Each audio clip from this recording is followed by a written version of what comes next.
আসসালামু আলাইকুম ওয়া রাহমাতুল্লাহ। ফ্রেন্ডস, আজ কথা বলবো বেশ কিছু কমেন্ট নিয়ে। অর্থাৎ এই কমেন্টটা বেশি দেখা দিচ্ছে যে ভাই আমি ফেসবুকের মধ্যে পেজ বানিয়েছি, আমি রেগুলারভাবে ভিডিও আপলোড করি, কিন্তু এই ভিডিও কিংবা এই পেজের ক্যাটাগরি কী হবে, অর্থাৎ আমরা যে কোয়ালিটির ভিডিও আপলোড করতেছি এটার সাথে কোন ক্যাটাগরি যায়।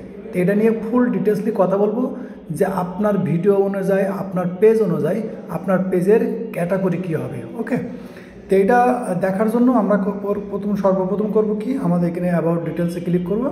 তো এখানে দেখেন ছোট্ট করে লেখা আছে ক্যাটাগরি। ওকে, এখন এটা কিন্তু বিভিন্ন রকমের মিক্সিং হতে পারে, তারপর আমি আপনাদেরকে বোঝানোর জন্য ইডের অপশনে ক্লিক করলাম। তো এখানে দেখবেন সার্চ বক্সে দেখবেন অসংখ্য ক্যাটাগরি কিন্তু আছে।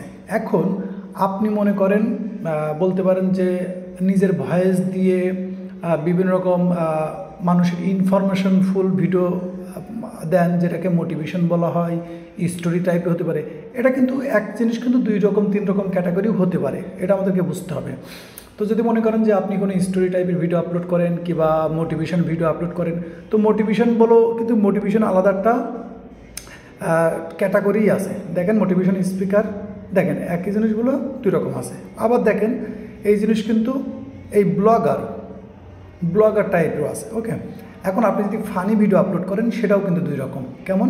একটা আছে এন্টারটেনমেন্ট আর একটা আছে কমেডিয়ান কিন্তু আগে ছিল না, রিসেন্টলি কিন্তু যোগ হয়েছে। যদি কেন লক্ষ্য করেন, কেন কমেডিয়ান কিন্তু নতুন করে যোগ করা হয়েছে, আগে কিন্তু এটা ছিল না অ্যাভেলেবেল। তো ফানি টাইপের ভিডিও যদি আপনি বানান, তো আপনি যদি নিজে যদি ফানি করেন, অর্থাৎ আপনি নিজেই যদি ফেস দেখিয়ে মানুষের ভিতরে আপনি এন্টারটেনমেন্ট দেন, অর্থাৎ কমেডিয়ান করেন, তো আমি বলবো কমেডিয়ান।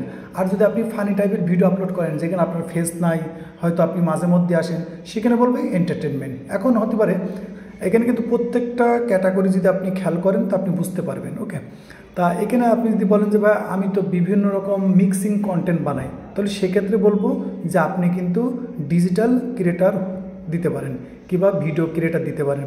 এখানে অসংখ্য ক্যাটাগরি আছে, যেমন কুকিং আছে, তারপরে আপনি যদি ফেসবুকের মধ্যে বেশি লেখালেখি করেন তো দেখেন রাইটার আছে, বিভিন্ন রকম আছে। তো আপনি যখন ভিডিওটা বানাবেন, কারণ এই ভিডিওটা দেখেছি আমার অনেক কমেন্ট বক্স, আমার অনেক ভাই ব্রাদার জিজ্ঞেস করে যে ভাই আমার ক্যাটাগরি কী হবে। তো ক্যাটাগরি কিন্তু সেম, আপনি যখনই আপনি পেজ বানাবেন আপনি বুঝতে পারবেন যে আপনার পেজের ক্যাটাগরি কী। অর্থাৎ আমি তো বেশ কিছু কথা বললাম, আর যদি একেবারেই কিছু না বুঝতে পারেন তো আমি বলবো ডিজিটাল ক্রিয়েটর দিয়ে রাখতে, ভিডিও ক্রিয়েটর। ওকে, ক্যাটাগরি খুব একটা ইম্পর্টেন্ট আসে না, কারণ আপনি যদি লক্ষ্য করেন ফেসবুকের মধ্যে কিন্তু ট্যাগ টাইটেল এইসব কোনো কাজে আসে না। যদি লক্ষ্য করেন ফেসবুকের মধ্যে ট্যাগ টাইটেল কোনো কাজে আসে না, কারণ আপনি যদি মনে করেন খুব সুন্দর হ্যাশট্যাগ দিলে, টাইটেল লিখলে ভিডিও ভাইরাল হয় না। দেখবেন, লক্ষ্য করবেন যে ভিডিওগুলো ভাইরাল হলো অধিকাংশ কিন্তু ট্যাগ টাইটেল থাকেই না, একটা নর্মাল একটা ভিডিও। ওকে, তাই বলবো যে ক্যাটাগরি খুব ম্যাটার করে না, কিন্তু আপনি ডিফল্টে আপনি যখন ডিসিশন নিতে পারবেন না যে আপনি কী ভিডিও আপলোড করবেন, কী করবেন, তখন আমি বলবো আপনি ডিজিটাল ক্রিয়েটর দিয়ে রাখবেন, এনাফ। ওকে, কারণ ক্যাটাগরি অনেক সময় কি হয়, আপনার আইডেন্টি তৈরি হয়। আইডেন্টি বলতে আপনি যখন আপনার নিজের একটা কন্টেন্ট বানাবেন, অর্থাৎ আপনার ফেস আইডেন্টি অনলাইন প্ল্যাটফর্মে বুঝাতে চাচ্ছেন, তখন একটা ক্যাটাগরি আপনি চুজ করে দেন। ফার্স্ট টাইম যদি আপনি কনফিউশন থাকেন যে আপনি কী ক্যাটাগরি দেবো, তো আমি বলবো আপাতত আপনি কোনো ক্যাটাগরি না দিয়ে আমরা যে বললাম ডিজিটাল ক্রিয়েটর কিংবা পাবলিক ফিগার, এইগুলো আপনি আপাতত দিয়ে রাখেন, কোনো সমস্যা নেই। যদি আপনি আলাদাভাবে কোনো রকমের একটা কিছু করতে চাচ্ছেন, অর্থাৎ অনলাইন প্ল্যাটফর্ম আপনি ইউনিক কিছু করতে চাচ্ছেন, তাহলে ক্যাটাগরিটা খুব ইম্পর্টেন্ট মনে করেন। যদি মনে করেন আপনি একজন কমেডিয়ান হতে যাচ্ছেন, অর্থাৎ মানুষকে আনন্দ দেবেন, তো আপনার কমেডিয়ান আছে, আপনি লেখালেখি করেন, রাইটার আছে, আপনি যদি মনে করেন ফটো আপলোড করেন, ফটোগ্রাফি আছে, কিংবা আপনি বলতে পারেন যে এক ধরেন আপনি মানুষের মধ্যে বিভিন্ন রকম জিনিস দেখান, অর্থাৎ লেখালেখি দেখান, অর্থাৎ আর্ট করা, অর্থাৎ ছবি, তো দেখেন ডিজাইনার আছে। ঠিক আছে, এরকম বহুত ক্যাটাগরি আছে। যখন দেখবেন আপনি গেমিং করেন, অর্থাৎ ফেসবুকের মধ্যে আপনি গেমিং করেন, তো গেমিং ক্যাটাগরি আছে। তো এই ক্যাটাগরিটা খুব ম্যাটার করে না, আসলে সত্যি কথা ম্যাটার করে না, কারণ আপনি যখন আপনার ফেসবুকের মধ্যে আপনি রেগুলারভাবে কাজ করবেন, তখন ফেসবুক দেখবেন আপনাকে অনেক রকম সাজেশন দেওয়া শুরু করবে। তখন হবে কি, ওই রিলেটেড সেম আপনি যে ক্যাটাগরি কাজ করতেছেন সেম রিলেটেড ভিডিও আপনাকে সাজেস্ট করবে। তখন আপনি কিন্তু বুঝতে পারবেন যে এই নিয়ে যে ভিডিও বানাই, এনার 5 মিলিয়ন ভিউ, 5 মিলিয়ন সাবস্ক্রাইবার কিংবা 5 মিলিয়ন ভিউ, আমিও একই কাজ করছি, আমার 1 লাখ ভিউ, তো এখানে ডিফারেন্স কী। তখন কী করতে হবে, অনলাইন প্ল্যাটফর্ম আছে আপনার রিসার্চ, আপনি যত রিসার্চ করতে পারবেন, যত নাড়াচাড়া করবেন, আপনি তত জানতে পারবেন, শিখতে পারবেন। তখন হয়তো কি আপনি যে জিনিসটাকে 5 মিলিয়ন 10 মিলিয়ন দেখতেছেন, তার ক্যাটাগরি দেখতে পারেন যে সে ক্যাটাগরি আছে, দেখবেন অধিকাংশ মেলে না। এই জন্য ক্যাটাগরিটা খুব, অনেকে, আমি এই ভিডিওটা বানানোর মূল মাকসাদ এটা কিন্তু অনেকেই জানে, আবার অনেকেই জানে না, যে অনেকে দিকে কমেন্ট করে যে ভাইয়া আমার ভিডিও আমি এই করি, আমি ওই করি, তো কী ক্যাটাগরি হবে? তা দেখা যাচ্ছে ওইটা একই জিনিস কিন্তু 2-3 রকম হতে পারে, ক্যাটাগরি 2-3 রকম হতে পারে। কারণ আপনি যখন ক্যাটাগরি দেবেন, 3টে ক্যাটাগরি দেওয়া যায়, একটা প্রাইমারি থাকে আর কি। তো এখানে আমি বলবো যে ক্যাটাগরি খুব ম্যাটার করে না, খুব ম্যাটার করে না। তারপরে বলবো কি ম্যাটার কীভাবে করে, যখন আপনি ভিডিওগুলো আপলোড করেন, তো ভিডিও আপলোড করার সময় যদি আপনি বেশ কিছু জিনিস চেঞ্জিং করেন, তো দেখা যাচ্ছে ক্যাটাগরির উপরে বেসিক আসে না। যেমন আমরা তো বেশিরভাগে ফেসবুকের অফিসিয়াল অ্যাপস দিয়ে আপলোড করি, তো আপনি যখন মেটা বিজনেস সুইটের মধ্যে যাবেন, তখন যখন আপলোড করবেন দেখবেন ওখানে কিন্তু অনেক জিনিস আপনার চেঞ্জিং আছে। সেটা চেঞ্জিংয়ের মধ্যেই সবথেকে কাজ করে ভাষা। এই ক্যাটাগরির মধ্যে কিছুই আসা যায় না। ফেসবুক কিন্তু ইউটিউবের মতো না। ইউটিউব এমন একটা জায়গায় যেখানে মানুষ শিখতে যায়, আর ফেসবুকে কিন্তু মানুষ শিখতে যায় না, এখানে এন্টারটেনমেন্ট নিতে যায়।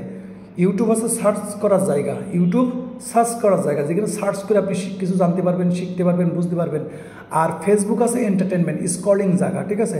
একটা ভিডিও আসলো 2 সেকেন্ড, 5 সেকেন্ড, 10 সেকেন্ড, 15 সেকেন্ড, দেখবেন ফেসবুকের মধ্যে কিন্তু লং ভিডিও চলে না। লং ভিডিও কোনগুলো চলে দেখবেন? মুভি, বিভিন্ন রকম জিনিস লং। কিন্তু ফেসবুকের মধ্যে আমি যতটুকু জানি, যতটুকু দেখেছি আর কি, যতটুকু জানছি, ফেসবুকের মধ্যে ট্যাগ, টাইটেল, ক্যাটাগরি এগুলো কোনো ম্যাটার করে না। হ্যাঁ, আপনি যখন লং টাইম কাজ করতেছেন, ফেসবুক আপনাকে শিখিয়ে দেবে, জানিয়ে দেবে, বুঝিয়ে দেবে, ঠিক আছে? এগুলো নিয়ে টেনশন নেই। আপনার ভিডিও ক্যাটাগরি কী দেবেন, পেজ ক্যাটাগরি কী দেবেন, এগেন হাজারো ক্যাটাগরি আছে ফেসবুকের মধ্যে, হাজারো ক্যাটাগরি আছে। একই কন্টেন্ট 2 থেকে 3 রকম ক্যাটাগরির মধ্যে আসতে পারে। ওই যে আমি বললাম যে আপনি এন্টারটেনমেন্ট মানে মানুষের সাথে ফানি করতেছেন, সেটা কিন্তু এন্টারটেনমেন্টও হতে পারে, আবার কমেডিয়ান হতে পারে। ওকে, আবার আপনি ফটো আপলোড করতেছেন, কিংবা আপনি কিছু লেখালেখি করছেন, লেখালেখির মধ্যে কিন্তু আপনি ব্লগারের মধ্যেও যেতে পারেন, রাইটারের মধ্যেও যেতে পারেন। তো এরকম আবার দেখা যাচ্ছে আপনি বিভিন্ন রকম ভিডিও আপলোড করেন, বিভিন্ন রকম ভিডিও, আপনি পাবলিক ফিগারও যেতে পারেন, ডিজিটাল ক্রিয়েটরের মধ্যে যেতে পারেন, ভিডিও ক্রিয়েটরের মধ্যেও যেতে পারেন। এই জন্য বললাম যে আপনি যখন ডিফল্টে আপনি যখন পেজ বানাবেন, ভিডিও আপলোড করবেন, কিছু বুঝতে পারছেন না, আমি বলবো আপনি ডিজিটাল ক্রিয়েটরের মধ্যে রাখেন, ডিজিটাল ক্রিয়েটরের মধ্যে রাখেন, এনাফ, আলহামদুলিল্লাহ। কিংবা পাবলিক ফিগারের মধ্যে রাখেন, কোনো সমস্যা নেই, ক্যাটাগরিতে কোনো সমস্যা নেই। আপনি যখন ফেসবুকের মধ্যে, ফেসবুকের কন্ডিশন যেটা আছে, ফেসবুকের কন্ডিশন হচ্ছে regularity, high quality, original content. এই এতটুকু দিতে পারলে আপনি যদি ফেসবুকের মধ্যে অরিজিনাল কন্টেন্ট দিতে পারেন আর ইউনিক হয়, আপনাকে ভাইরাল হতে আপনাকে কেউ আটকাতে পারবে না। এটা হচ্ছে আমার কথা। কারণ আমরা অন্যের ভিডিও নিয়ে কাজ করি, তো আমাদের ভিডিও যদি ভাইরাল হয়, আর আপনারা যখন আপনাদের নিজেদের কন্টেন্ট একটু ইউনিক হবে, ও ভাইরাল হতে কোনো ব্যাপার না। কারণ দেখেন আমাদের বাংলাদেশে যত মানুষ আছে যারা কন্টেন্ট ক্রিয়েটার বড় বড় নাম করা হয়ে গেছে, দেখবেন তারা কিন্তু ইউনিক কিছু করতেছে, ইউনিক। আর আমরা কি করতেছি? ওই একই জিনিস করতেছি, তাহলে হলো না। আপনাকে চেষ্টা করতে হবে একটু ইউনিক টাইপের। আপনার ক্যাটাগরি যাই থাক, সেই জিনিস থাক, আপনি ফেসবুকের নিয়ম মেনে একটা ক্যাটাগরি, যে কোনো একটা ক্যাটাগরি দেন, দিয়ে আপনি ভিডিও আপলোড করেন, ইনশাল্লাহ কোনো প্রবলেম নেই। এই ক্যাটাগরি ভিডিও এসব কিচ্ছু আসা যায় না, কিচ্ছু আসা যায় না। আমি আপনাদের একটা কথা বলি, এখান থেকে আমি বেরিয়ে আসি, বেরিয়ে এসে যদি আপনাদের একটা জিনিস দেখাই, এখানে দেখেন কতটা পেজ আছে।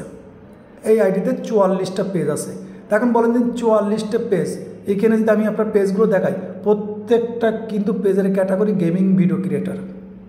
তো গেমিং ভিডিও ক্রিয়েটার যদি হয় সব কটা পেজে, তো এইসব পেজের ভিডিও ভাইরাল কীভাবে হয়? আমরা তো এক একটা পেজে এক একটা কন্টেন্ট আপলোড করি। ওকে, তো এটা আসলে সত্যি কথা বলতে ম্যাটার করে না। এই জন্য বলবো যে এটা নিয়ে টেনশন করার কোনো প্রয়োজন নেই। আপনি ডিজিটাল ক্রিয়েটার দিয়ে শুরু করেন। যদি আপনি বুঝতে পারেন যে আমার ক্যাটাগরিটা এই হবে, তো আপনি এটা দিয়ে করে রাখেন। কারণ এই ভিডিওটা বানাতাম না, কিন্তু এই রিলেটেড আমার কাছে প্রচুর কমেন্ট আছে যে ভাই আমার পেজের কী ক্যাটাগরি হবে, আমি এই ধরনের ভিডিও আপলোড করি, আমার কী ক্যাটাগরি হবে। তো ইনশাল্লাহ আমি রিপ্লাই দেওয়ার চেষ্টা করি। তারপরে ভাবলাম যে এই বিষয়ে একটা ভিডিওই বানিয়ে দিই, যে ক্যাটাগরি এইসব জিনিসগুলো বেশি ম্যাটার করে না। ম্যাটার তখন করে যখন আপনি একটু বড় হয়ে যাবেন, তখন আপনি একটা দিয়ে রাখেন, আর তখন আপনি জেনেও যাবেন যে আপনার ক্যাটাগরি কী হতে পারে। আপনি বেসিক আপনি খুব সুন্দরভাবে বুঝতে পারবেন আপনি কী ধরনের কন্টেন্ট আপলোড করতেছেন, সেটা কী ক্যাটাগরি হতে পারে, আপনি নিজেই বুঝতে পারবেন, কিচ্ছু না। কারণ অনেক ক্রিয়েটার দেখবেন অনেক রকম বলে, সেগুলো সেগুলোও সঠিক। কারণ কি, আমি বললাম না একই কন্টেন্টের ক্যাটাগরি 2 থেকে 3টে হতে পারে। তো আমি বললাম অমুক, অমুক বললো তমুক, তমুক বললো তমুক। তা আপনি দেখবেন 3টে কথা, আপনি একা মানুষ, 3 জনের 3 রকম কথা শুনবেন, তাহলে আপনার কনফিউশন হবেন। কোনো কনফিউশনের কোনো প্রয়োজন নেই, সবই ঠিক আছে। ওকে, তো এই ছিল ভিডিও ভালো লাগলে আর যদি আপনার এই ফেসবুক রিলেটেড কোনো কিছু মতামত থাকে তো অবশ্যই কমেন্ট করে রাখতে পারেন। ততক্ষণ ভালো থাকবেন, নিজের খেয়াল রাখবেন। আল্লাহ হাফেজ।